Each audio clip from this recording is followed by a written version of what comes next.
Olá, boa noite. Sejam bem-vindos à nossa live sobre o livro A Fazenda dos Animais ou A Revolução dos Bichos. É com muita alegria que nós damos boas-vindas aos alunos da Escola Deusuíta Pereira de Queiroz. Damos boas-vindas também ao professor Renato, que irá nos acompanhar durante a explanação da explicação aqui sobre o livro. Quero mostrar para vocês o nosso livro maravilhoso, A Revolução dos Bichos, como nós lemos em sala de aula, e A Fazenda dos Animais, na versão capa dura. Sejam bem-vindos! Olá, Henrique! Olá, Raniele! Olá, Caio, Isis, Gabriele, Maria, sejam todos bem-vindos!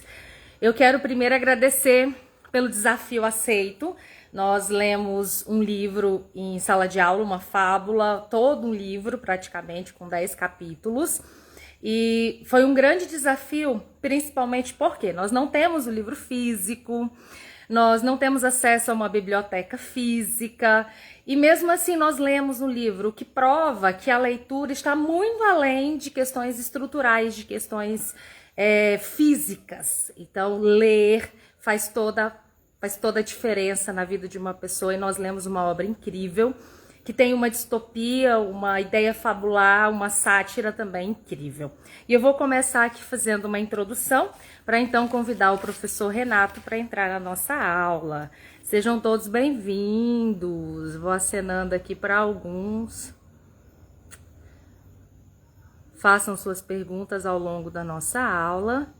Estamos aqui em Redenção, Pará, num clima muito bom, choveu agora à tarde, então nós estamos num momento maravilhoso, propício para aprender um pouquinho mais, né? Vamos começar? Animal Farm também é traduzido como A Revolução dos Bichos ou A Fazenda dos Animais. É um texto fabular, satírico, crítico, em que nós temos os bichos conversando entre si, e os bichos aqui são os porcos, os cavalos, as éguas, as vacas, as galinhas. Quem lê o texto viu até as ovelhas balindo o tempo todo. Nós temos aqui no nosso livro uma ideia muito vívida a respeito da Revolução Russa, que foi introduzido para nós pelo professor de História, professor Minaldo Vilela. Nós vimos pelo YouTube uma gravação em que ele explanou desde Nicolau II até Stalin, até a Revolução Russa acontecendo em 1917. Então esse é o pano de fundo do livro A Revolução dos Bichos ou A Fazenda dos Animais. O livro foi escrito pelo inglês George Orwell. Na verdade, esse não é o nome dele. Na verdade, o nome dele é Eric Arthur. George Orwell é um pseudônimo, é um falso nome que ele assina ali nos seus textos. E vale ressaltar que o personagem Benjamin, a gente chega no final da história e percebe que o Benjamin sempre soube de tudo, principalmente quando acontece ali Sansão ser levado pela carroça do matadouro. Nós percebemos que Sansão é levado para morrer, ele não está sendo levado para o veterinário, como os porcos querem julgar que está acontecendo, e é Benjamin, o burro, que vai perceber tudo isso. Então vale ressaltar que Benjamin, aí é uma curiosidade, é uma ressalva, possa ser a representação do próprio George Orwell dentro da história. Olha que interessante. Por quê? Porque Orwell viveu, sim, os efeitos stalinistas, os efeitos dentro da Guerra Civil Espanhola, quando ele esteve na Espanha. Então ele é completamente anti-Stalin, justamente porque ele viveu na pele as condições de miséria e fome que acontecia durante aquele período. O livro A Fazenda dos Animais ou A Revolução dos Bichos foi publicado em 1945 no Reino Unido, no dia 17 de agosto. Alguns temas principais são abordados dentro da história e aí a gente precisa fazer essa ressalva aqui. O primeiro deles é o totalitarismo, o autoritarismo, representado aqui pelas figuras tanto de Jones, o homem que vai ser expulso da fazenda do Solar, logo no primeiro capítulo, tanto pelos porcos, tá? É importante a gente ressaltar que não só os homens na história têm a figura do totalitarismo, a ideia de opressão que vai acontecer, vai permear toda a história, mas também os porcos, que a gente chega no final já não sabendo o que é homem e o que é porco ali no último capítulo, na última frase. Nós temos também a exploração do trabalho, que vai ser representado por Sansão no livro A Fazenda dos Animais. Sansão tem o nome de guerreiro, tá? Então, se hora a gente chamar guerreiro aqui, na verdade nós estamos nos referindo a Sansão também. Nós temos a manipulação das massas a partir das propagandas, lembra de Garganta? Então o povo está passando fome, os bichos estão ali morrendo, na condição exaustiva de trabalho, as galinhas já não estão colocando só 400 ovos por semana, mas 600 ovos. E aí o que a gente tem? A gente tem a manipulação a partir da mídia. Vem Garganta, que também é chamado de guincho, e diz para nós que está tudo bem, que as estatísticas provam que a granja, que a fazenda está crescendo. Realmente, né? Eu quero abrir um parêntese aqui. Realmente a granja do Solar, a fazenda dos bichos, a granja dos bichos está crescendo dentro da história. Só que está crescendo para os porcos e para os cães. Os cães são a representação para nós do medo, da violência, da dominação a partir do medo e da violência. Na verdade, os cães aqui representam a força, a guarda pessoal de Napoleão. Além do totalitarismo, da exploração do trabalho, da manipulação das massas a partir das propagandas, da violência e do medo, nós temos também a falta de escolarização. E eu quero trazer uma reflexão de Paulo Freire, que para mim resume muito o livro A Revolução dos Bichos ou A Fazenda dos Animais. A frase diz assim: quando a educação não é libertadora, o sonho de todo oprimido é ser um opressor. Quando os porcos, no caso aqui, Major, Bola de Neve, Napoleão, assumem o poder dentro da nossa história, nós temos a representação da opressão. O que eles pregam a partir do discurso de Major é a liberdade. Olha, vai ser tudo lindo, vai ser tudo igual para todos os bichos. No livro nós temos essa ideia, na canção que é dita ali para nós no finalzinho do capítulo 1, Bichos da Inglaterra. Nós temos essa marca da liberdade, do desejo por liberdade. No entanto, o que acontece na história é tudo completamente ao contrário. O opressor vão ser então os porcos para nós, e principalmente na figura de Napoleão, o ditador, que vai aqui perdurar até o final da nossa história. Nós temos duas principais lideranças. A primeira liderança é de Nicolau II, lá dentro da Rússia, que é representado pelos seres humanos na figura de Jones, ali no primeiro capítulo. Trouxe para você um dado estatístico que nessa época, por volta de 1917, na Rússia, cerca de 3 milhões de pessoas que recebiam um salário miserável eram submetidas a uma jornada de trabalho de 12 a 16 horas diárias, não recebiam alimentação, trabalhavam em locais imundos e estavam sujeitos a doenças. Então, quando a Revolução Russa acontece, que é a revolução que acontece, a revolução entre aspas, o professor Renato vai falar melhor sobre isso. Quando a revolução acontece dentro da história, que os bichos se revoltam, eles estão numa condição de extrema fome, extrema pobreza. Então, essa condição que perpassa toda a história e vai piorando ao longo dos anos, ao longo da construção do moinho de vento, por exemplo, nós vemos aí que, na verdade, aconteceu, que não é uma fábula inventada por Orwell. Na verdade, aconteceu isso na Rússia, no período da União Soviética Comunista. Nós temos a segunda liderança representada aqui pelos porcos, a figura do Major, que logo no capítulo 2, nas primeiras linhas do capítulo 2, falece. Nós temos Bola de Neve, que é para nós o Trotsky, e nós temos Napoleão, que é para nós o Stalin dentro da Rússia.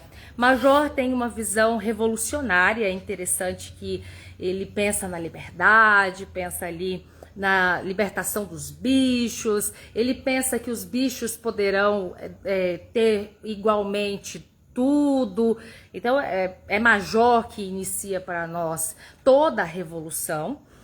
Mas nós temos, com a morte de Major, Bola de Neve, Trotsky, que traz a ideia da inteligência, do planejamento, a promessa do progresso, da industrialização a partir do moinho de vento, só que ele é banido por Napoleão e seus cães. Napoleão, representação de Stalin, tirano, manipulador, violento, propaga mentiras, fake news pura. Quando a gente pensa que em Napoleão, a gente pensa em propagação de mentiras. Nós temos dentro do texto, além da figura dos animais, dos porcos, nós temos dos homens, né? Do senhor Jones e seus homens. Nós temos Sansão, que também é chamado de guerreiro. Ele é o proletariado, ele é a classe trabalhadora que vai até o fim trabalhar até a sua morte, até a sua exaustão. Ele sonha com a aposentadoria, não chega lá. Olha só que crítica. E ele tem uma frase, essa frase me chama muita atenção na história, que é: trabalharei cada vez mais. Então, cada vez que ele sofre, ele vai dizendo: trabalharei cada vez mais. Nós temos também as ovelhas. As ovelhas representam para nós o grupo alienado, que não consegue memorizar mal uma frase, não consegue ler os 7 mandamentos que são trazidos pelos bichos, pelos porcos ali na parede da granja.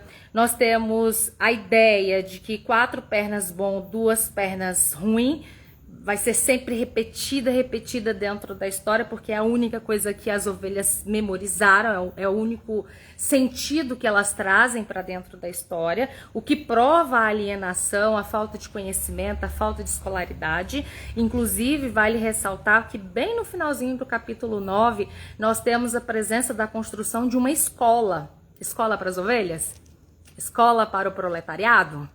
Escola para os trabalhadores? Escola para as vacas? Não, escola para quem? Quem lê o livro, coloca aí nos comentários para mim. Para quem é a escola que está sendo construída no finalzinho do capítulo 9? Para quem? Enquanto vocês respondem, eu vou finalizar a nossa fala introdutória aqui com um pensamento que, digamos assim, não só resume o livro, mas também resume a dominação, resume o totalitarismo de Napoleão, que é: todos os animais são iguais, mas alguns animais são mais iguais que os outros. Esse pensamento está relacionado à construção da escola somente para os porcos, da riqueza, da atribuição da riqueza apenas para os porcos, e tudo isso inclui também os cães. Nós temos aqui essa ideia da força militar dentro da história, e essa força é trazida a partir dos cães. O texto se encerra de uma maneira muito forte, na minha opinião, uma das cenas mais fortes depois da morte de Sansão, na morte de guerreiro, que é quando os 6 homens e os 6 porcos estão sentados à mesa, brindando como se nada estivesse acontecendo, como se os bichos não estivessem morrendo, como se tudo estivesse muito bem. E eles estão jogando até cartas, tem um conflito entre eles, eles começam a brigar. E então Napoleão nos conta que o nome da granja, o nome da fazenda vai retornar. Olha, a última linha do texto, retomando a primeira linha do texto. A fazenda vai voltar ao nome a Fazenda do Solar, a Granja do Solar. Com a Revolução dos Bichos, com a Revolução Russa, nós trouxemos um nome, a Fazenda dos Bichos, a Fazenda dos Animais. Depois, com a dominação dos porcos, nós retomamos a uma ideia de dominação igual tinha no início da história. E eu vou finalizar aqui. Espero que o professor Renato já esteja por aqui conosco. professor Renato é lá do Rio de Janeiro. A gente se conheceu assim, por meio de uma live, ele dando aula sobre Machado de Assis. Olha que legal, eu caçando Machado de Assis no Instagram. Achei o professor Renato falando sobre o Machado de Assis, era ele e o Damascena.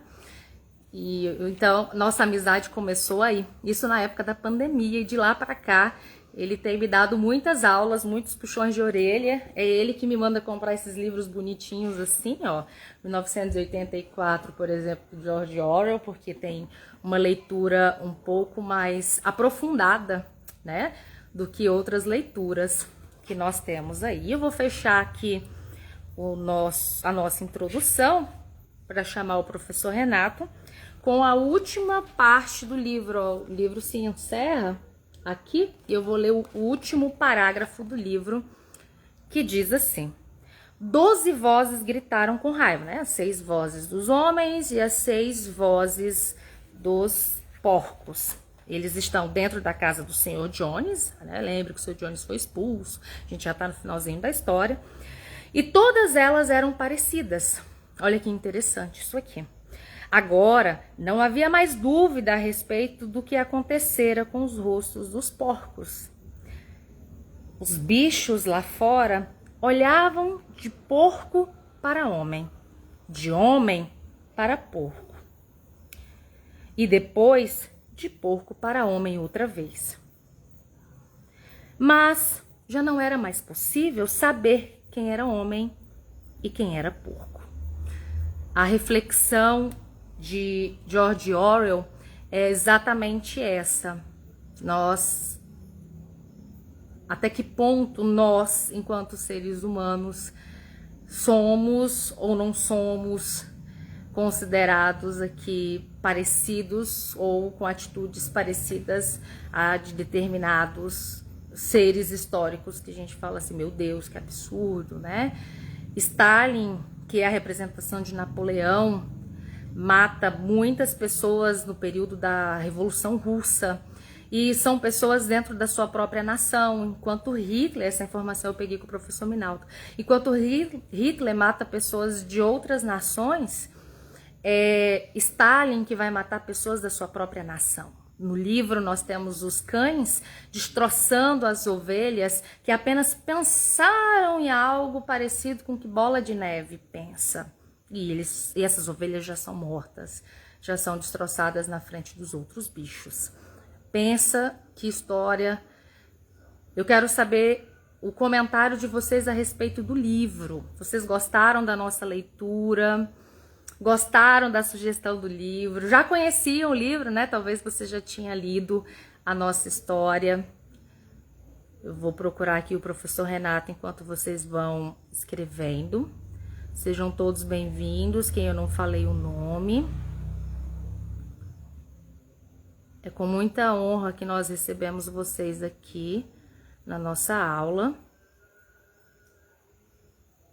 Qual é a maior reflexão que vocês trouxeram do livro para a vida? Que parte os impactou mais? A Lídia diz que fica impactada toda vez que lê o livro e agora deu vontade de lê-lo novamente. Leia nessa versão da Companhia de Letras. Eu comprei pela Amazon, tá? Eu, inclusive, recomendo porque tem um pouquinho de estudo antes que é muito interessante. Professor Renato, cadê você? Estou procurando você.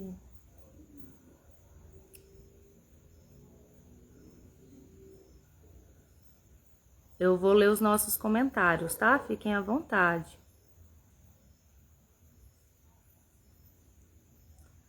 Paulo disse que o livro é muito bom, foi o melhor livro que ele já leu.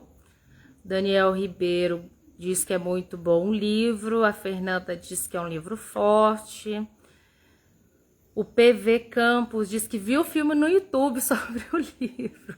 Você acredita que eu nunca vi esse filme? Eu tenho certo receio com algumas obras. Eu prefiro ficar com o que eu imaginei sobre as obras. Não sei se isso faz sentido. A Pamela disse que achou bom o livro.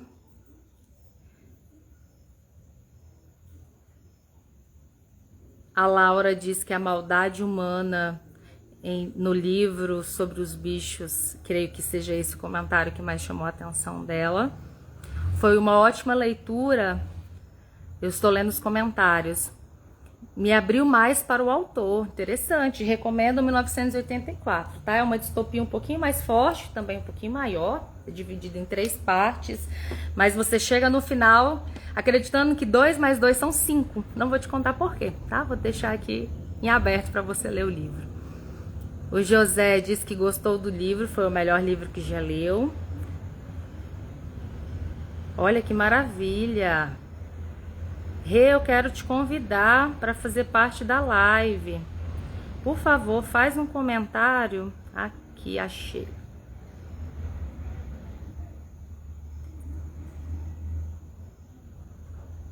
Eu ainda não te aceitei, Renato, mas eu preciso te aceitar. Faz o convite novamente, Renato, por favor, se tiver como, para eu te aceitar na live. Eu acabei não vendo o seu convite.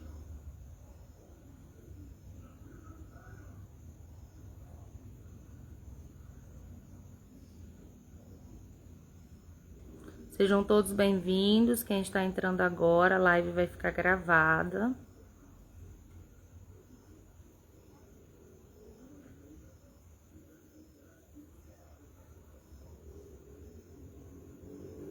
Não estou conseguindo te aceitar, Rê. Deixa eu entender por quê.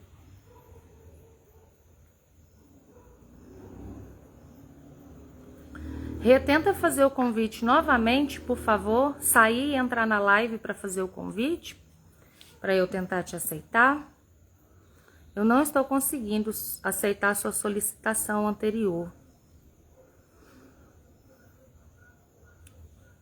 A Aline disse que o livro é muito interessante, que tem muitos pontos reflexivos. Bem-vindo, professor Vanderlei.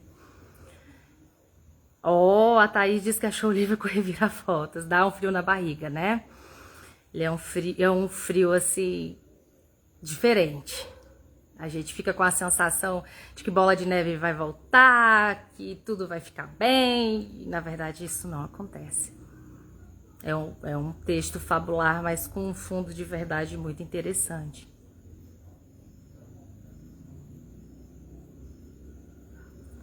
Conseguiu, professor Renato? Sair, entrar na live e fazer o convite novamente?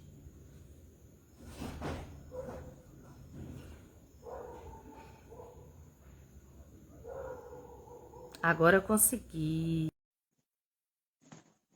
Bem-vindo, Victor. Que alegria ter você aqui. Olá, Conseguimos! Bem-vindo, tudo bem? Rei! Boa noite, tudo bem? Você Eu está me já estava ouvindo bem? pulando aqui, preocupada, não conseguia achar.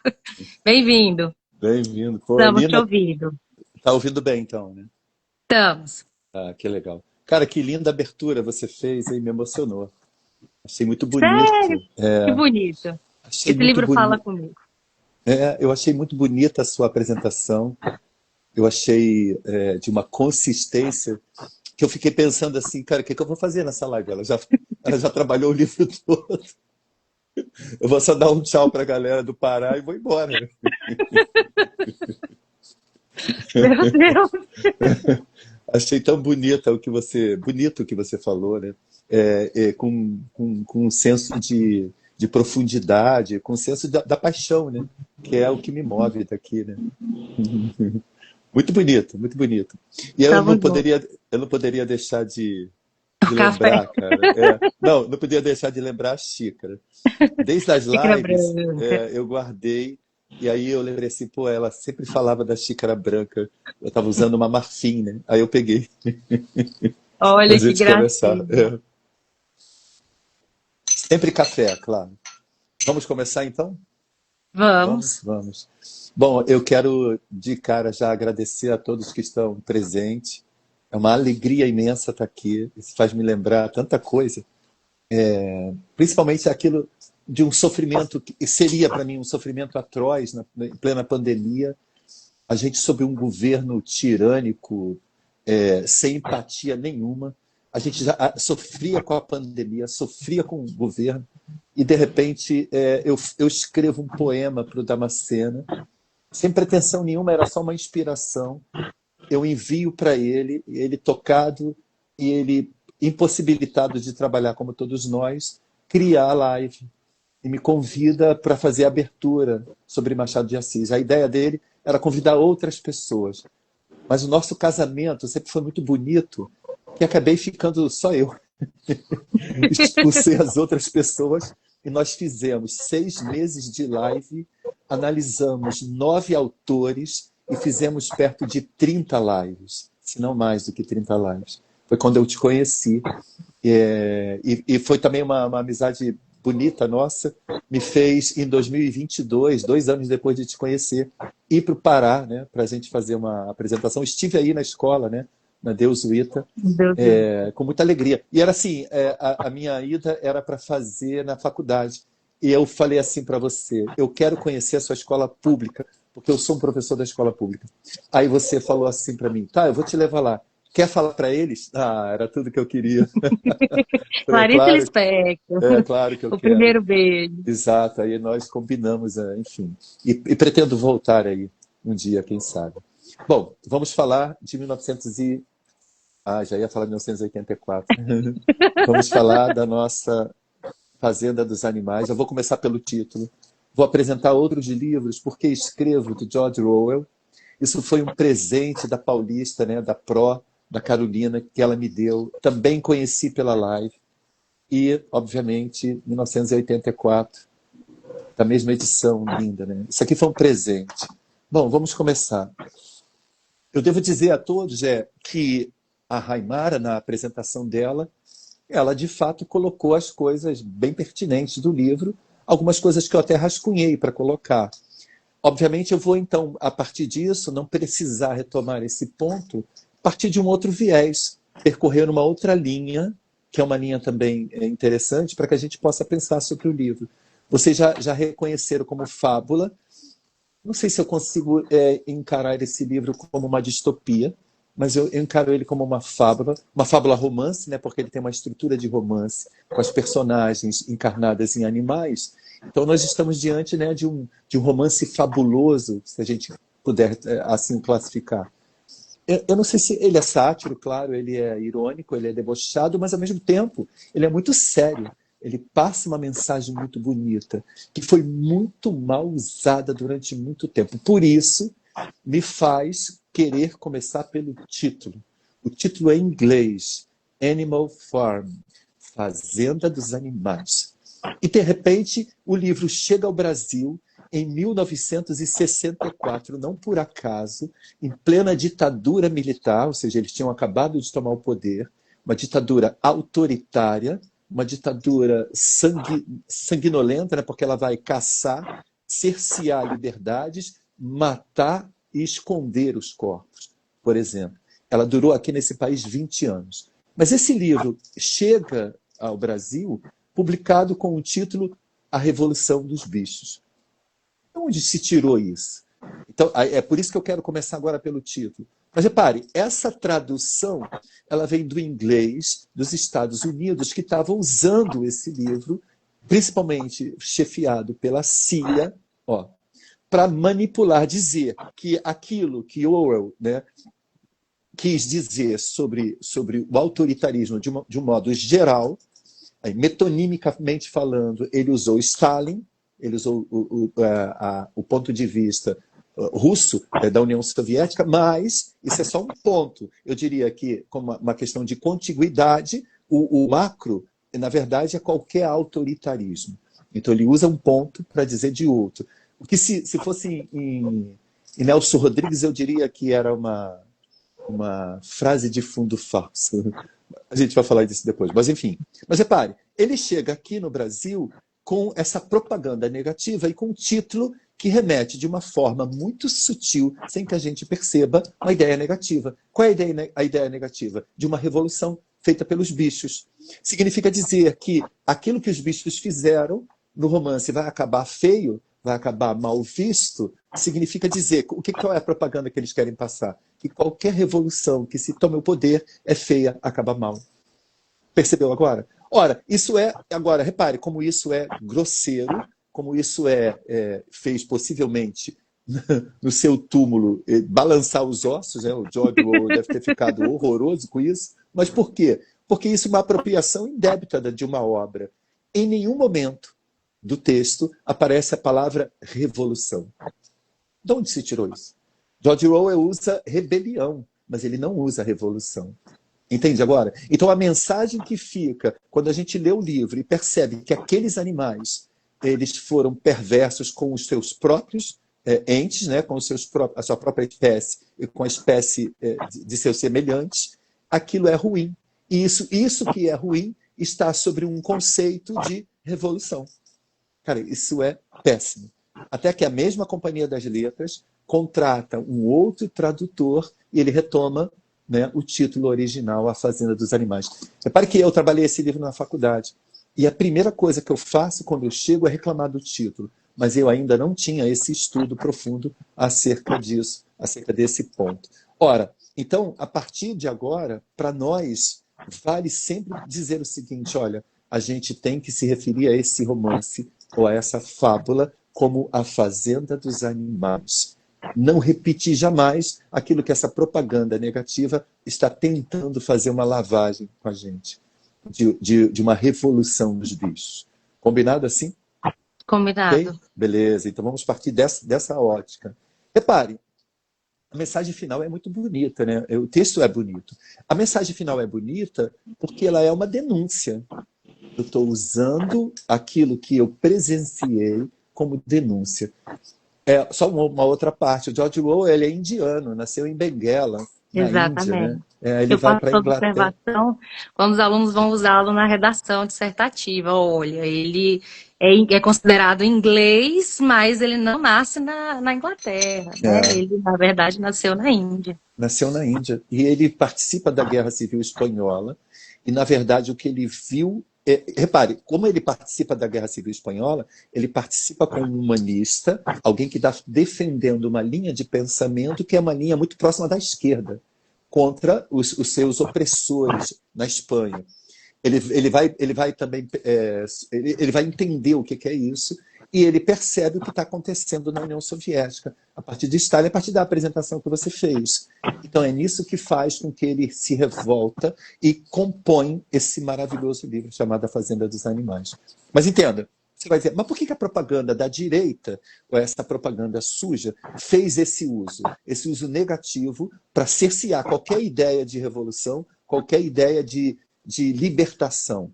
Por que usou esse livro, né? Ou seja, como é que esses caras fazem isso? Então, fizeram isso porque, já que a ideia geral do livro, a ideia macro, era criticar, denunciar e revelar as mazelas, né? A imposição de tortura, a imposição de massacre que qualquer totalitarismo exerce, só que ele usa um micro que é Stalin.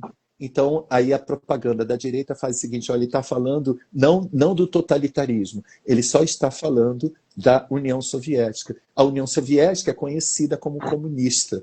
Então, na verdade, isso é uma crítica comunista. Não é possível que seja. Por que não é possível que seja? Agora vem um outro ponto desse texto. Porque George Orwell, como humanista, defendeu a liberdade do homem. E quem defende a liberdade do homem, quem defende os direitos humanos, é a banda da esquerda e não a banda da direita. Então está fazendo mau uso, essa é a primeira coisa. Mas é uma outra coisa que eu acho que é mais interessante da gente pensar, né? Como o teu público é um público muito novo, tem 15 anos, chega a 16 que você me fala, 14, 15, 16, eles estão começando agora a entrar, né, nesse conhecimento. Obviamente os professores de história vão fazer esse papel de apresentar o que é a direita, o que é a esquerda. Por que assim se chama?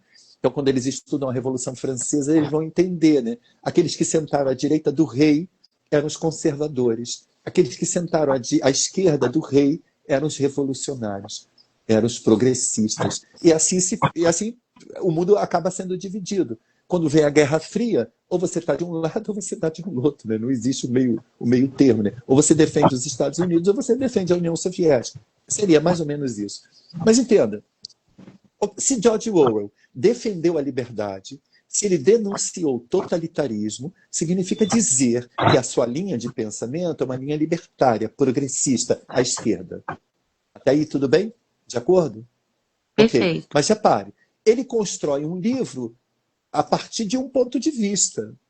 A pergunta que se faz que poderíamos fazer para os seus alunos: de que ponto de vista ele está fazendo?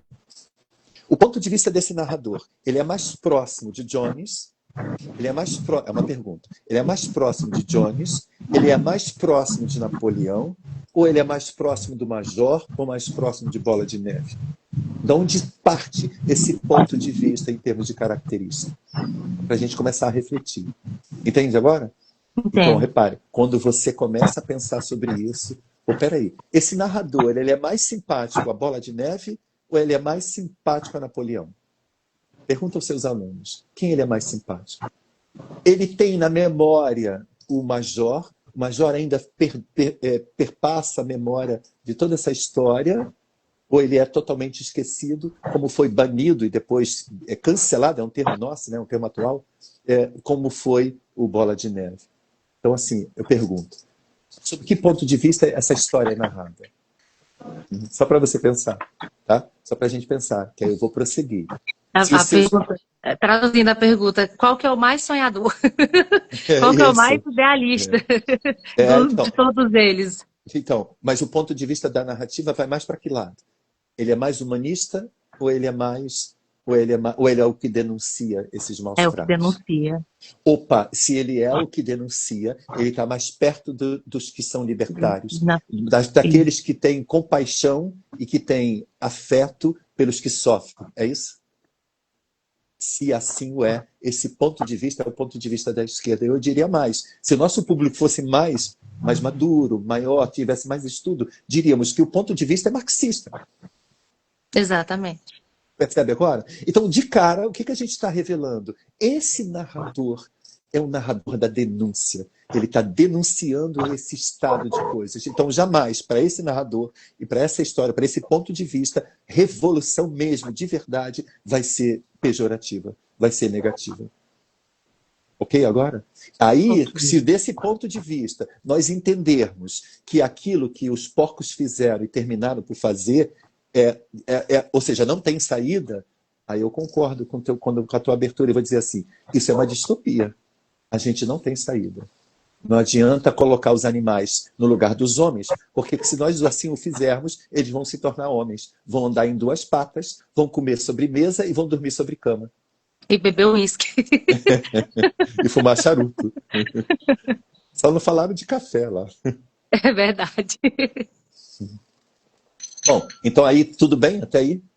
Tudo bem? Perfeito. Ok, então só para a gente desmascarar que esse livro ele traz uma ideia negativa do comunismo ou negativa das condições libertárias. Essa é a primeira coisa. Agora, perpassando a história, tem uma outra coisa que de cara, logo na primeira abertura lá, eu percebi rapidamente, que é a questão da memória. Eu coloco assim nas minhas anotações assim, ó, a memória. Ela aparece no primeiro capítulo, no segundo, no terceiro, no quarto, no quinto, no sexto, no sétimo, no oitavo, no nono, no décimo. No nono para o décimo, ela é revelada aquilo que eu já sabia. Quer falar? Pode falar, perdão.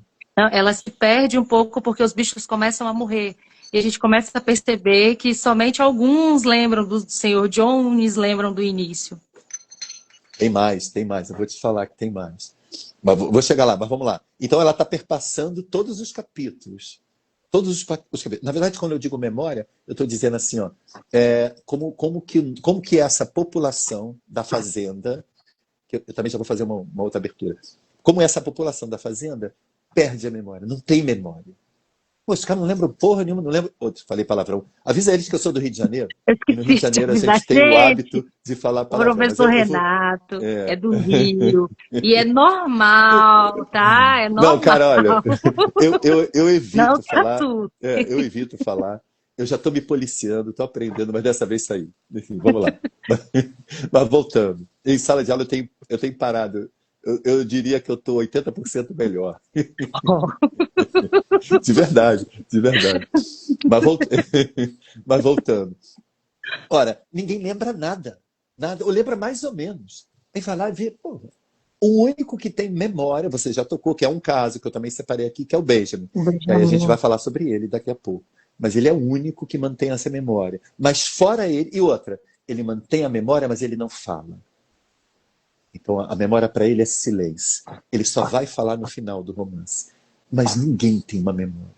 Mas repare, ô Raimara, eu acho que isso não é um fenômeno da Fazenda dos Animais. Eu tenho É verdade. 250 alunos do ensino médio. Ninguém tem memória de nada. Nego esquece tudo. Tudo. Eu dei um arquivo 2 que eu digo para eles qual é o conceito de personagem. Aí eu estou no arquivo 5 da avaliação, eles me perguntam se o X é personagem. Eu falei, pô, tá lá no teu arquivo. Pô, tu não leu o arquivo? Eles não têm memória daquilo que foi ontem. Cara, eu trabalho em psicanálise. Aí eu vou dizer assim, mas por que essas pessoas perdem a memória? Qual é o mito que está por detrás disso? O mito que está por detrás é o seguinte, o envelhecimento faz as pessoas perderem memória. É, meu avô não lembra nada. O quê? Aonde? Quem sou eu? Não, não é verdade. Esse é primeiro um mito. E que o envelhecimento faz com que as pessoas percam a memória. Não. Qualquer coisa em nós, ela vai deixar de ter a qualidade, a excelência, pelo desuso dela. Ah, agora a gente vai começar a revelar já já. Por que que essa memória falha? Não só nos nossos alunos, possivelmente aí no Pará, eles também têm perda de memória, né? Eu digo, não perda, mas dificilmente consegue ficar conectado muito tempo, é isso? Me responde. Acontece muito. Principalmente pelo resultado das provas. A nossa avaliação é sobre o livro, A Fazenda dos Animais. Vamos ver como vai ser o resultado.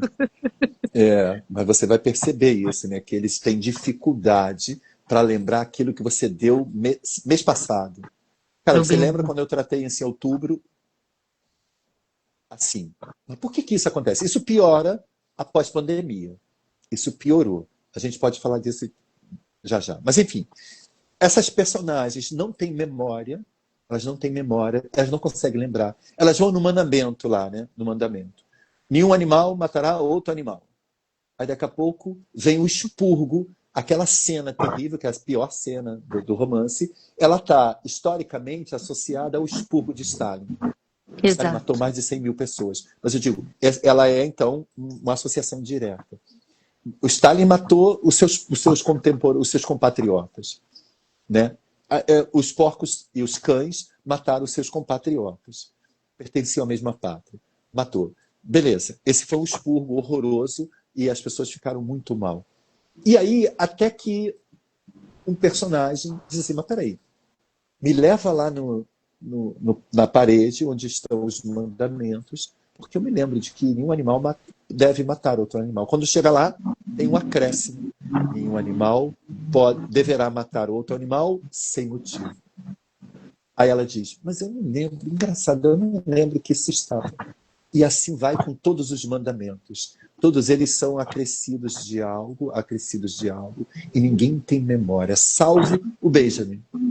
Ora, se isso perpassa do primeiro ao 10º capítulo, qual é a pergunta que nós poderíamos fazer? Por que que isso se dá? Por que que essas personagens, esses animais, não têm memória? Aí é outra pergunta que você pode separar para eles, para que eles respondam. O próprio romance responde. Mas antes da gente continuar, eu vou te falar sobre essa resposta. Olha que interessante. Nós estamos, o país é Inglaterra. O texto que eu fiz para você, que eu pedi que você divulgasse na gravação, eu retiro, na terra nenhum animal é livre. Não, não é assim. Na terra inglesa, nenhum animal é livre. Eu tirei o inglesa. Por que que eu tirei o inglesa? Exatamente porque aqui parecia a frase do Nelson Rodrigues, a frase de fundo falso. Nelson Rodrigues diz assim, ó, o mineiro só é solidário no câncer. Pô, ele está esculachando o mineiro. Se você não é mineiro, você ri, né? Vocês aí são do Pará, eu sou do Rio de Janeiro. Pô, começa aí, pô, mineiro realmente... Cara, isso é mentira. Ele não está dizendo isso. Isso é falso. Na verdade, não é mentira, é falso. Qual é o fundo falso? Que não é o mineiro que é só solidário no câncer. O homem, o brasileiro, ele só é solidário no câncer. Ele cria isso para dar um conforto em quem vai ouvir uma frase tão impactante. Ora, se eu deixo até nenhum animal é livre na terra inglesa, deixa inglesa, a gente vai entender que esse fenômeno só se dá na Inglaterra. Então eu tirei o fundo falso na minha leitura e deixo só terra. Aí eu estou revelando aquilo que o próprio Orwell queria. Ou seja, eu criei o mesmo princípio da metonímia. Eu parto de um ponto para outro, contigo. Entende? Eu tirei o micro e falei do macro. Agora eu estou revelando aquilo que eu fiz para você. Ora, mas por que isso? Agora, mas por que eu estou te falando isso? Porque a Inglaterra, dentro desse contexto, é o mundo. Ó, Inglaterra, mundo. A fazenda é um país dentro desse mundo. O homem é a representação do mal ou do capitalismo. Então, peraí, eu tenho um macro e tenho um micro. A fazenda é um país, se você quiser. E ela é cercada de outras fazendas, de outros países, que tentam invadir. Ó, ok? Então, aí eu estou trabalhando com você a relação de macro e a relação de micro. Ora, a partir desse ponto, por que esses personagens não têm memória? Por que eles têm, ou têm memória falha? Por que eles não lembram de fato? Vamos à revelação disso? Isso vai estar no nono para o 10º capítulo. Quando Benjamin chega para revelar o que de fato aconteceu, vai acontecer com o guerreiro ou com Sansão, aquela morte horrorosa, né? A morte não é horrorosa porque de fato ele chegou às últimas. Aliás, ele é um outro caso que a gente tem que pensar. A morte não é horrorosa. O que foi horroroso é o que fizeram com ele. O que fizeram com toda a devoção que ele tinha pelo trabalho. Significa dizer que o capitalismo representado pelo homem, simbolizado pelos animais que assumiram o papel do homem, ou seja, seja quem for que estiver sobre esse comando capitalista, nunca vai ter compaixão com os trabalhadores. O trabalhador é só mão de obra, mais nada. É a uberização. O carro é seu, eu te pago se você fizer a corrida. Se você bater o carro, se você furar o pneu, é problema seu. Eu não tenho nada a ver com você. Ó, se estivéssemos carteira assinada, se você bate o carro, fura o pneu, aí eu tenho como patrão as garantias do trabalho. Percebe agora? Então, quando Sansão morre, o que o governo faz por ele? Nada. O que Sansão fez pelo governo? Manteve a máquina funcionando. Sansão, né? O guerreiro, né? Então, essa falta de compaixão é típico desses governos, principalmente os totalitários. Mas repare, quando Benjamin diz isso, e que a Chica, ou a outra égua, fica assim meio pensando, ele diz assim, que os animais entenderam, mas não tinham tempo de averiguar isso. Aqui está a saída. Peraí, o que é não ter tempo de averiguar? Volta, eu estou no 9º para o 10º capítulo. Vou voltar todos eles, toda essa história. O que esses animais fizeram, Raimara, do capítulo 1 ao capítulo 10? Trabalharam em favor do moinho de vento. Trabalharam. Tiveram pouquíssimo descanso. Quando vem um moinho de vento, pior ainda tudo. Então, peraí, se você só trabalha, você não tem um tempo nem do lazer, nem do ócio, você não tem memória. É aí que a memória é destruída. Isso foi estudado por Karl Marx. Ele chama de alienação do trabalho.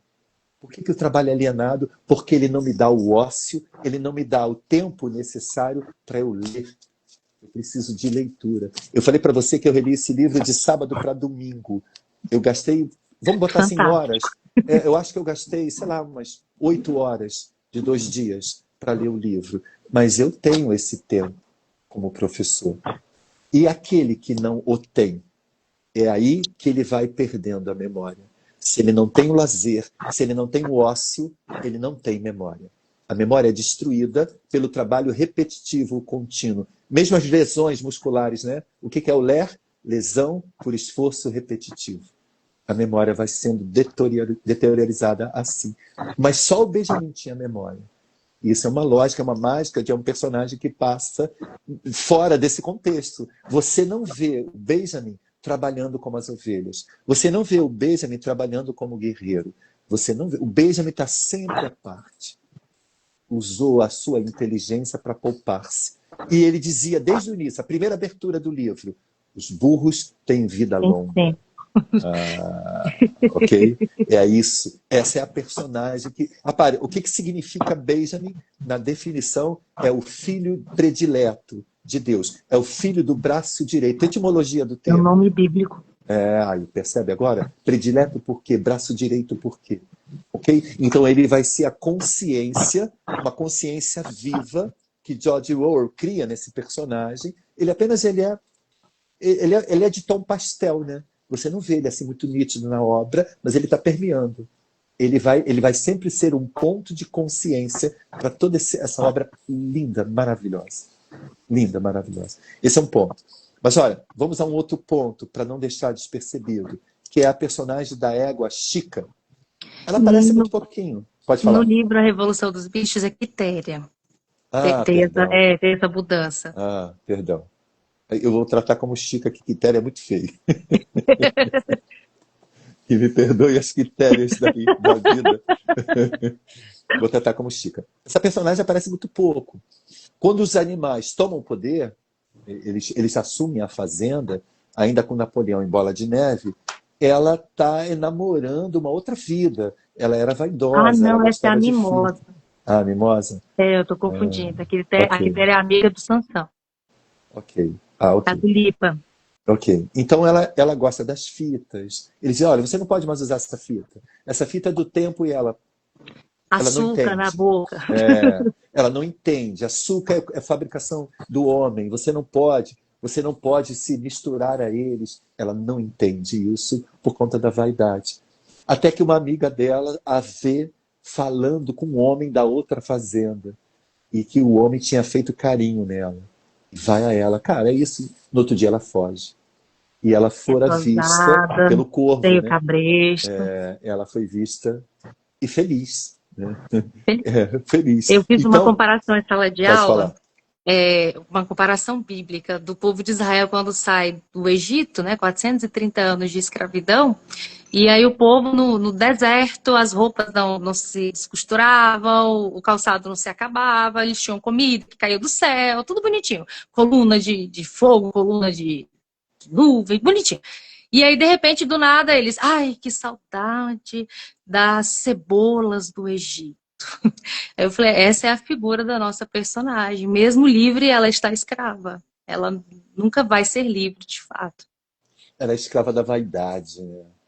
Então, a vaidade É para ela, a verdade. vida que ela conheceu, era aquela vida de pompa, ainda que tivesse um trabalho no qual não valorizava tanto, né? Não sei. É porque, como a personagem não continua na história, né? Ela só dá o gosto da vaidade, daqueles que não conseguem repartir.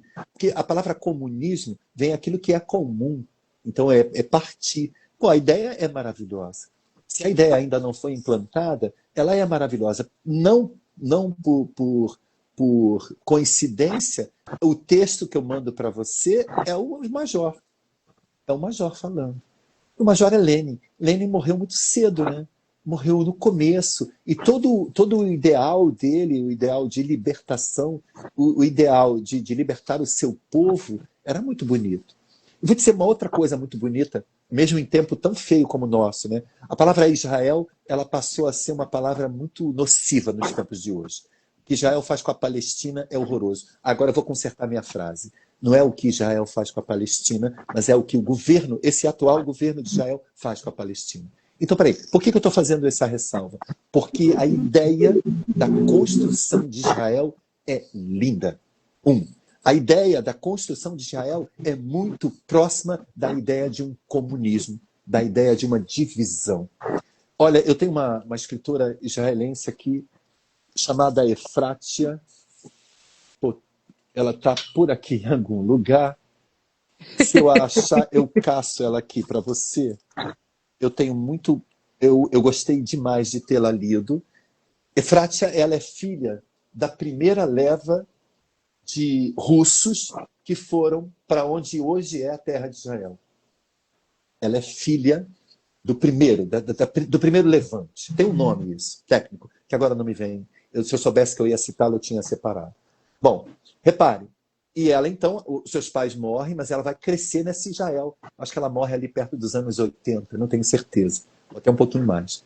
Mas repare, ela já denuncia esse governo de Israel. E ela fala assim, ó, o nosso ideal de país não é isso que está aí. Isso é horroroso, nocivo. Ela está falando de Netanyahu, mesmo antes de Netanyahu. Então, por isso que eu estou voltando agora. A ideia de comunismo é comum, é a divisão comum, é os mesmos direitos. Cara, isso é belo. Isso é belo.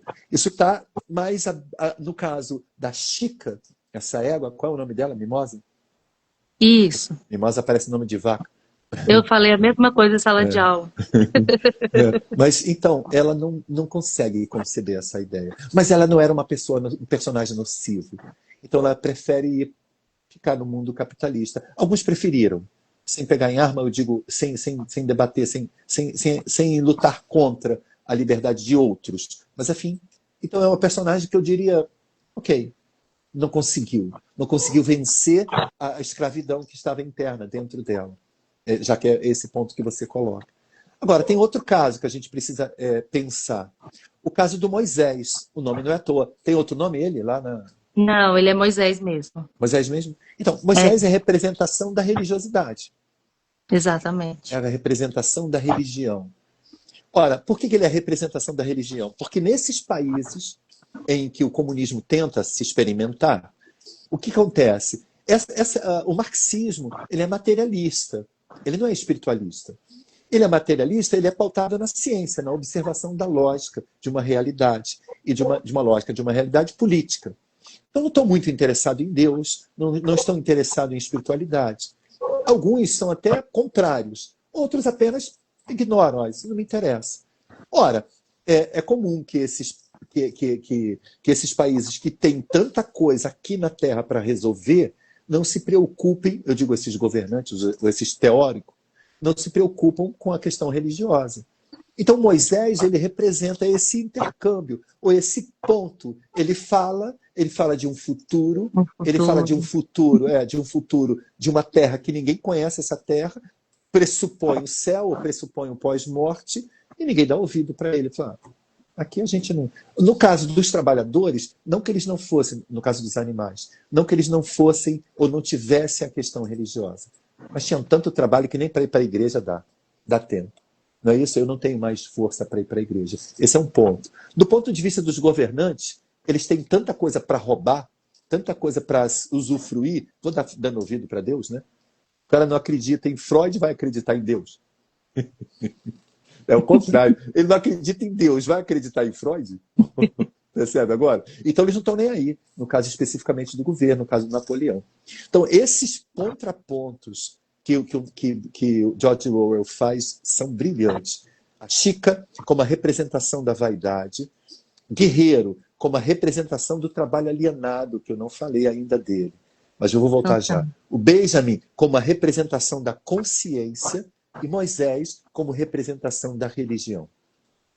Agora, no caso do Guerreiro, ele é um trabalhador honesto, é um trabalhador ingênuo, aí a palavra não é à toa, e eu coloco como trabalhador ingênuo aquele trabalhador que é, por conta da honestidade, por conta da hombridade, e que ele coloca no trabalho que ele não percebe quando ele é manipulado, quando ele é usado. O que George Orwell está fazendo com o Guerreiro ou com Sansão, caso você queira? O que ele está fazendo? Ou seja, qual é o ponto de interseção profundo que esse personagem coloca para a gente? Que todos nós, trabalhadores, eu sou trabalhador, você essas crianças que estão nos assistindo serão trabalhadores e que a gente precisa ter um mínimo de consciência do trabalho, de consciência dos nossos direitos. Vou voltar ao que eu falei para você, né?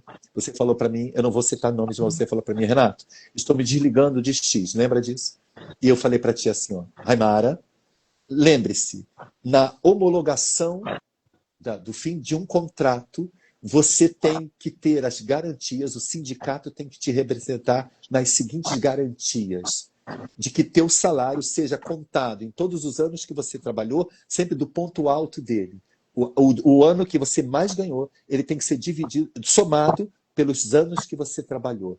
É assim que se conta. Isso é um direito. Se você não souber disso, na homologação, o teu antigo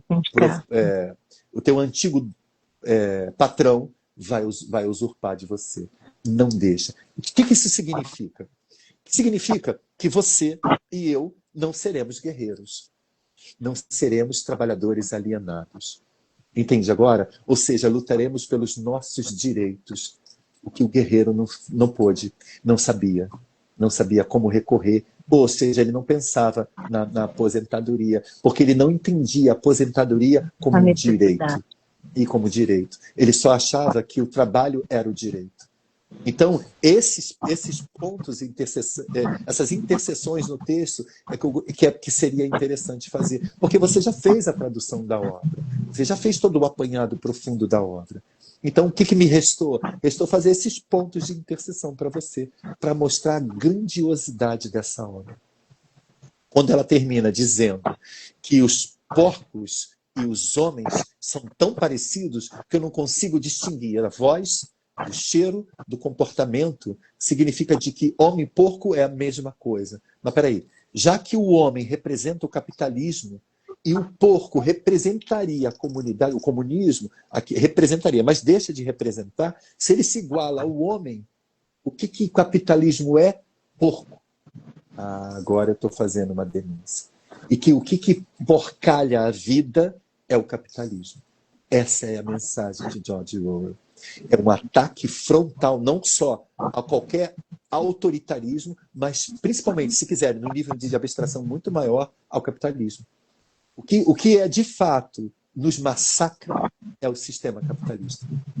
Ele nos aprisiona, ele nos torna escravos. Nós somos escravos do dinheiro. Nós somos escravos do tempo. Time is our money, não é isso? Tempo é dinheiro? Não, cara, tempo não é dinheiro. Tempo é vida. Tempo é consciência. Tempo é outra coisa, menos dinheiro. É esse ponto que eu queria colocar para vocês. Então, esse livro, ele é, na verdade, uma denúncia profunda, não só a totalitarismo, mas a todo o capitalismo. Esse livro é lindo, lindo, lindo, lindo. Raimara, passa para os seus amigos, para os seus alunos, para as professoras que estão presentes. Vamos fazer um bate-papo aqui. O que eu queria apresentar para vocês, das anotações, das passagens, eu rascunhei aqui nesse ponto. Já que a sua abertura foi tão brilhante, foi tão bonita, foi tão arguta, tão profunda. Faz isso. Eu vi uma pergunta da Bia e eu gostei muito da relação da ignorância com a sociedade. Qual a relação dessa ignorância, desse excesso de ignorância na nossa sociedade hoje? Eu gostei, ela fez lá atrás. Eu tinha marcado aqui para fazer, e aí foi passando, eu não li. Mas é essa a questão, ela colocou para nós, eu acho interessante a gente colocar. Vamos colocar. Tá no mesmo ponto da memória.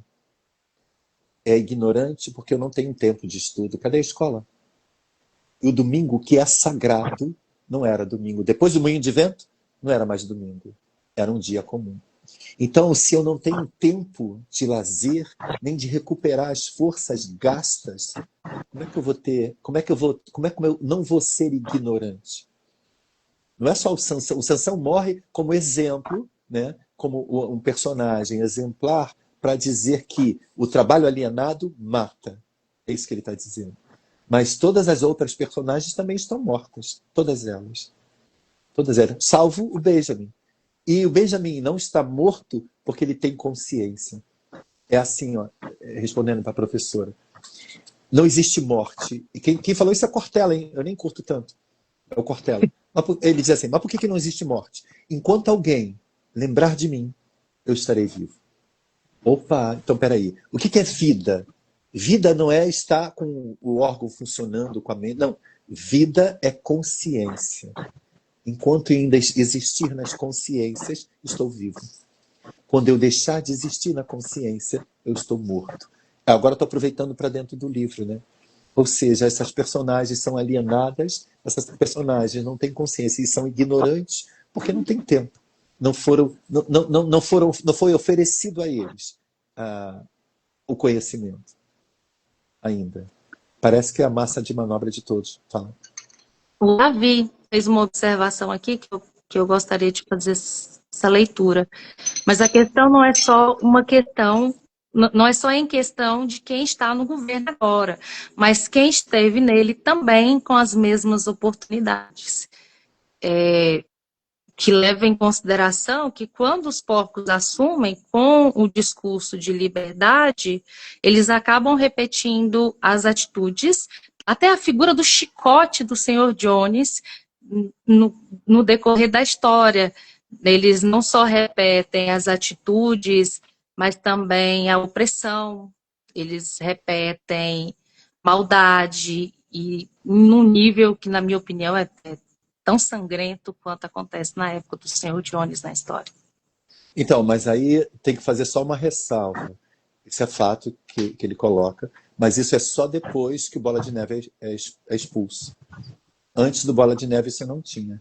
É só depois que esse perverso chamado Napoleão, o nome não é à toa, né? Esse nome é o nome que é oriundo, obviamente, do personagem francês, mas é o oriundo de um personagem cuja perversão estava associada à vaidade, ao egoísmo, né? Então, o ponto de vista eu. Nunca o outro. Nunca o outro. Então, quando essa personagem se livra de uma consciência libertadora e igualitária, né, do Bola de Neve, ele então faz o que ele quiser. Ninguém mais vai. Então, a partir dele, aí você vê tudo isso que o Davi, né, que o Davi colocou. Aí, de fato. Aí, ou seja, significa dizer que há uma ascensão de Napoleão agora, ele vai ascendendo, ascendendo, ascendendo, vai chegar onde? Ao Jones. Se quiser, eu diria até o contrário, ele vai descendendo, descendendo, descendendo, descendendo, até chegar à figura abjeta do homem. Qual é a figura abjeta do homem? O explorador, perverso, assassino, covarde, sujo. É isso. Aí, de fato, o romance termina, eu não sei nem quem é porco, quem é gente. Tá certo que ele coloca. A Bia, de novo, quais lições do capitalismo atual poderia tirar dessa obra? Quais as lições que ela coloca? É? Isso. O capitalismo não muda, né? O capitalismo é muito sedutor, né? O capitalismo te oferece todas as melhores maneiras de viver, né?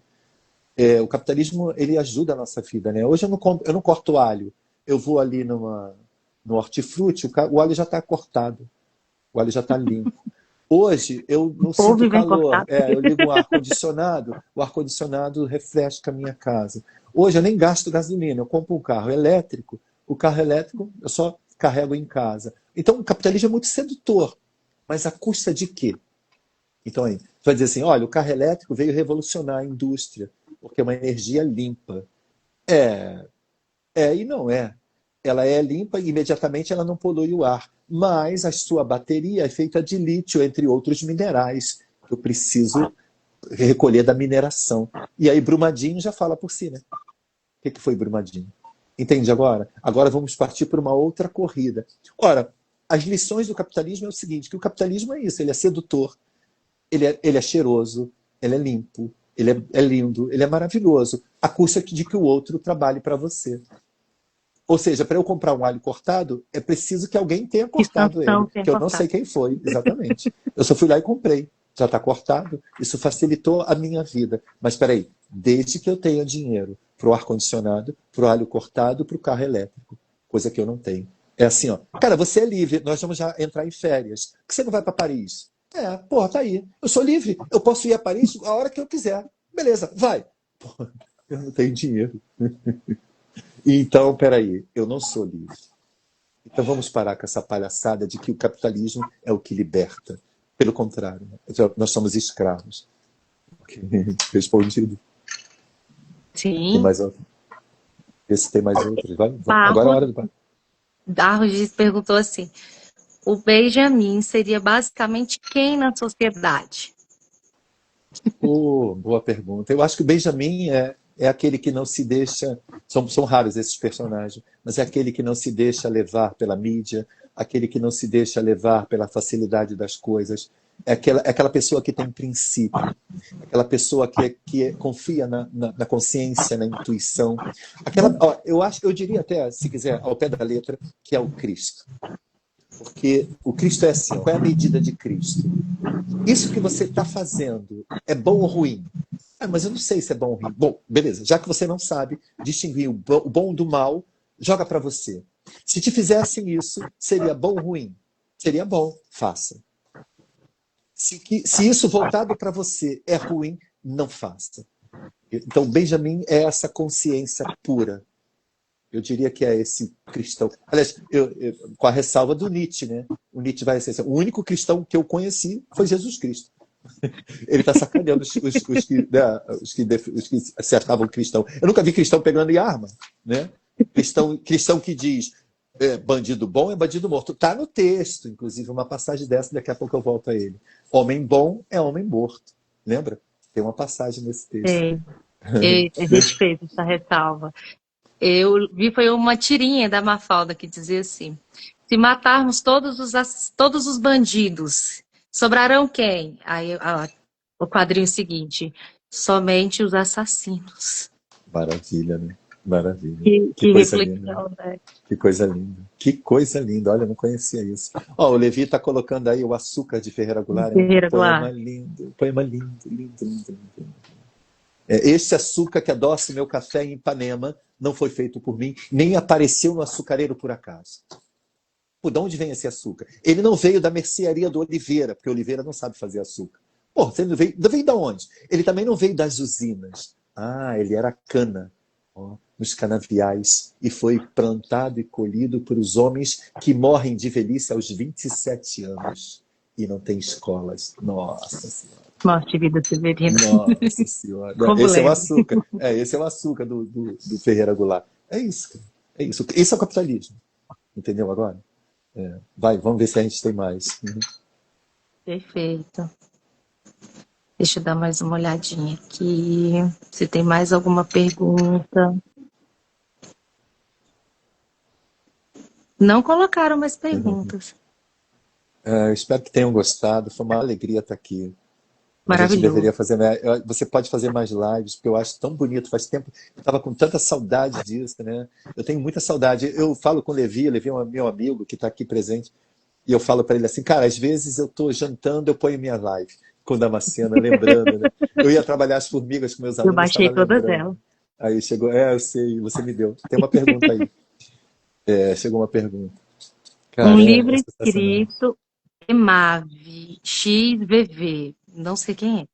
Um livro escrito há tantos anos atrás ainda narra a atual situação da nossa sociedade, o que só indica que, por perspectiva, sempre seremos animais trabalhando incansavelmente. É bonito, mas entenda, eu concordo, mas eu acho que o trabalho ele é libertador, diferente do que foi escrito em Auschwitz. Eu vou falar sobre isso. A gente vai falar sobre isso, mas eu digo, vira e mexe alguns alunos, por conta do meu cabelo branco, por conta do meu tempo na escola, eles ficam perguntando assim, pô, mas e a tua aposentadoria? Eu falei, cara, não pensa nisso não. Eu ainda tenho anos de trabalho, mas eu digo assim, mas eu não penso. E eles acham estranho, eles me perguntam assim, eu não sou guerreiro, tá? Mas eles perguntam assim, mas por que você não pensa? E eu falo para eles assim, porque eu não trabalho. Aí eles não entendem, eles falam assim, porra, como assim você não trabalha? Aí de novo eu falei palavrão, perdão. Como assim você não trabalha? Eu falo para eles assim, eu faço o que eu gosto, eu faço o que eu amo. Quem faz o que ama, não trabalha. Não trabalho. Então por que eu vou me aposentar? Eu estou migrando para psicanálise, cara, que eu amo. Então, cara, é isso. Freud está aí atrás, né? Com Freud certeza. está aí pertinho, Freud, Lacan, galera toda aqui. Ó. nos livros. Alguém botou mais alguma pergunta? Não, né? Deixa eu olhar. Olha, mas que legal. Barros, de novo, que é uma sugestão de outro livro com esse mesmo estilo. Com esse mesmo estilo, bonito assim. Cara, leia O Velho e o Mar. Cara, Que coisa lindo. mais linda. Leia O Velho e o Mar. É fininho, lindo. pequenininho. Leia O Velho e o Mar, que é do Ernest Hemingway. Tá aqui, na minha Que frente. lindo. Ele é maravilhoso. Leia, leia. Cara, leia A Morte e a Morte de Quincas Berro d'Água, de Jorge Amado. É uma lindo. coisa linda, pequenininha, uma novela. Tudo menos de 100 páginas. É apaixonante. Leia, deixa-se levar. Eu acho que essas duas dicas assim são maravilhosas, maravilhosas, maravilhosas. Tem mais aí, ó. Indico o livro de Freud. Putz, Eita, sério? ele vai... Apertou de Olha, abraçar agora. deixa eu mostrar para eles. Toda a coleção. Eu é, tenho essa coleção. Essa de preto que está aqui, ó. Freud. Ela agora eu já tenho os 20 volumes. Ali eu tenho a obra completa. Ai, que gracinha. Sou apaixonado. O que está de branco para cá é Lacan.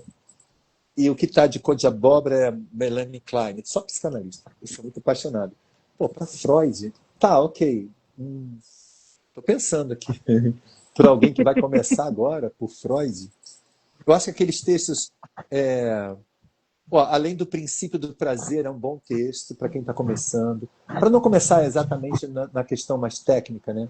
Eu acho que é um bom livro. Ah, pô, cara, são tanta coisa linda, né? Eu acho que esse é um bom livro. Eu acho que começar com Totem e Tabu é um bom livro também, de você entender o que isso significa para a sociedade. Moisés, ele também fala, né? O último livro, é o penúltimo livro dele, é o volume 19, é um bom livro.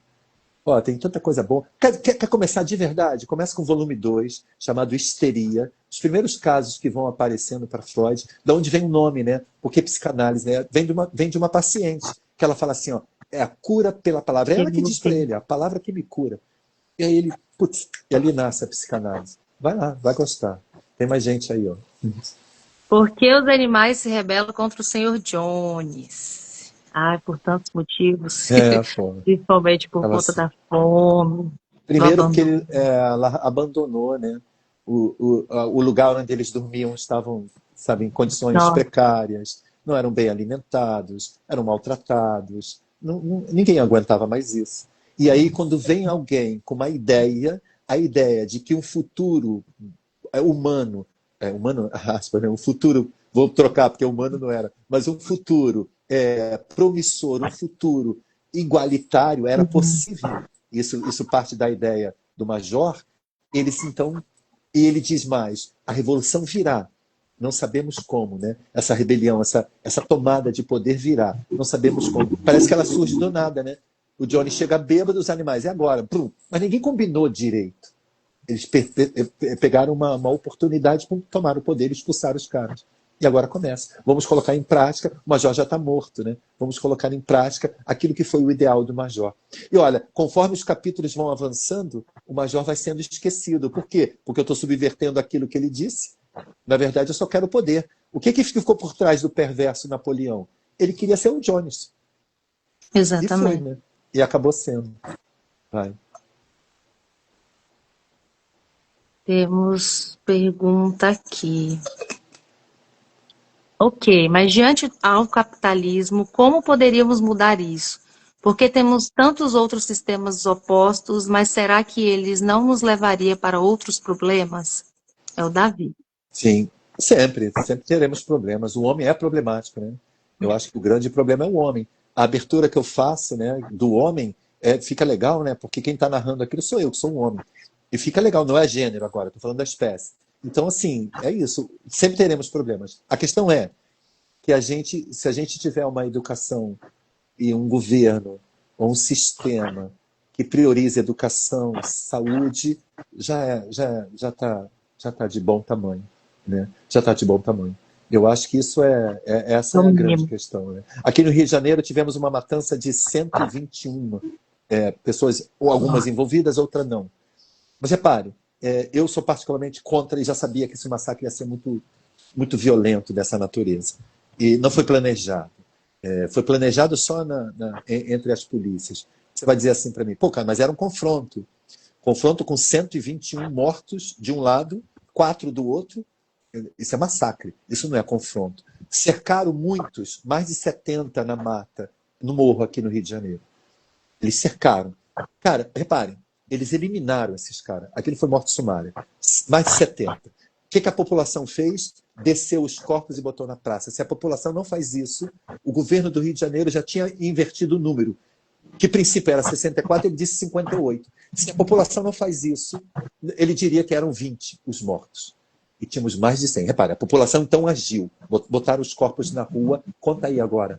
Como jornalistas do mundo inteiro contaram e fotografaram, ele não poderia mentir com o número. Mas peraí, vamos lá. Você está defendendo o bandido, Renato? Não, não estou defendendo o bandido. Você está defendendo o quê? Se fosse um confronto, teríamos mais baixas do lado da polícia. Não tivemos. Então, isso me pressupõe que é uma eliminação sumária. Mas repare, cerquei. E tenho muito mais arma e muito mais gente do que esses bandidos. Cara, o depoimento desses bandidos era fundamental para que a gente, na inteligência, transformasse a relação com o Comando Vermelho ou com o TCC. E outra, muitos dos que aqui estavam vieram do Pará, vieram da Bahia, vieram do Ceará, vieram de outros estados. Como é que eles chegaram ao Rio? O que eles vieram fazer aqui? Eu perdi esse estudo. Sabe por que eu perdi esse estudo? Porque matamos eles. Entende agora o que a morte faz? A morte é a eliminação da memória. A morte é a eliminação, mais do que isso, é a eliminação da inteligência. A morte é a eliminação da denúncia, porque é possível que algum desses revelassem a relação com o poder. Entende agora? Então, nós chamamos isso de queima de arquivo. Cara, nós teremos sempre esse problema, mas entenda, por que matar todos os bandidos? Vamos imaginar que baixe um decreto. Vamos matar agora todos os bandidos. Todos.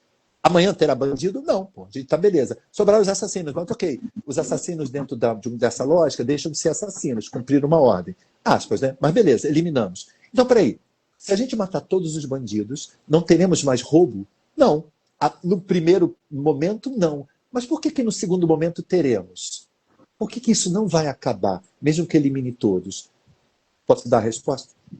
Porque a divisão não é igualitária. Porque o Brasil, que é o 8º país mais rico do mundo, ele, em distribuição de renda, eu não sei qual é o lugar dele. 78º. O que isso quer dizer? Que essa riqueza desse país está na mão de poucos. Enquanto eu não distribuir, o que vai acontecer? As pessoas necessitadas, desejadas ou invejosas até, porque não tem. Por que o outro tem e eu não tenho? Assumir esse direito fora da lei de usurpar. Ou seja, a gente só vai terminar, de fato, com isso quando a gente distribui. É isso. Então, o índice, por exemplo, na Suécia é de suicídio. Lá a coisa é tão bom, funciona tão bem que as pessoas não aguentam, se matam. Então, lá o índice é de suicídio. No Japão, o índice de suicídio é muito grande. E no Brasil, cara, no Brasil a gente vive uma realidade pior do que em guerras. A gente tem um número parecido com Gaza. É muito triste. Olha, eu não sou um sociólogo, eu não sou um pensador, mas eu sou um literato. Isso está no poema de Drummond, A Morte do Leiteiro. Né? Há pouco leite no país, é preciso entregá-lo cedo. Há muita sede no país, é preciso entregá-lo cedo. O que entregá-lo é o leite. O que tem a ver leite com sede? Há no país uma legenda, ladrão se mata com tiro. Esse é o poema do Drummond. Mas peraí, vamos lá. Há pouco leite no país, é preciso entregá-lo cedo. Mentira, esse país é um agrário, sempre teve muito leite. O que Drummond está dizendo? Opa, que esse alimento é mal distribuído. Por isso que ele é pouco, não sobra para a população.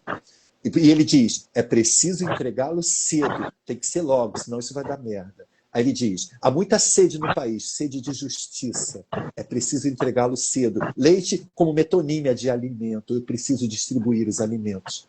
Aí que ele diz, há no país uma legenda, que ladrão se mata com tiro. O que vai acontecer nesse poema? Vão matar o leiteiro, achando que era um ladrão. Ele estava distribuindo leite nas casas. É isso. Enquanto a gente não distribuir, as coisas não vão... Vai lá, continua. Virei o político, fiz o discurso. Aí lá. Isso. Perguntou, na sua opinião, qual a maior lição do livro? Ah, que coisa linda. É uma denúncia, né? Como ele denuncia, bonito. Eu saí do livro com a esperança de que é possível é possível em algum momento a Terra melhorar, a vida melhorar. É possível em algum momento as pessoas terem compaixão, terem mais humanidade na humanidade que eu acredito que é do humanismo, né? Eu acho. Eu saio com esperança. Eu saio com a esperança porque agora eu estou mais ciente daqueles que se dizem meus amigos e não são. Agora eu estou mais ciente da fake news. Não adianta dizer que o povo está sorrindo, que o povo está bem, que o povo não está bem. Não adianta o governo do Rio de Janeiro dizer que a operação foi um sucesso.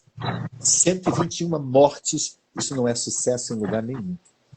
Hoje eu estou mais ciente. O livro me ajuda a pensar. A literatura, né, é linda. Verdade. Eu acredito que a gente encerra aqui. Com essa fala. Maravilha. Isso. Viva a literatura liberta. Ela liberta. Ela nos dá... Ela nos dá o nosso maior tesouro, que é a consciência, né? E que é a poesia. E a esperança. Como nós precisamos dela. Tá bom? Rai, foi um prazer estar aqui. e uma alegria. Eu estou muito feliz, tá? Beijo. Saudade. Beijos. Tchau, tchau. Vou ver se eu consigo salvar. Faz isso. Tem alguém que pediu para você ouvir dar aula aqui para nós no Deus Vita de Eu novo. Olha que vou, eu maravilha. vou ano que vem.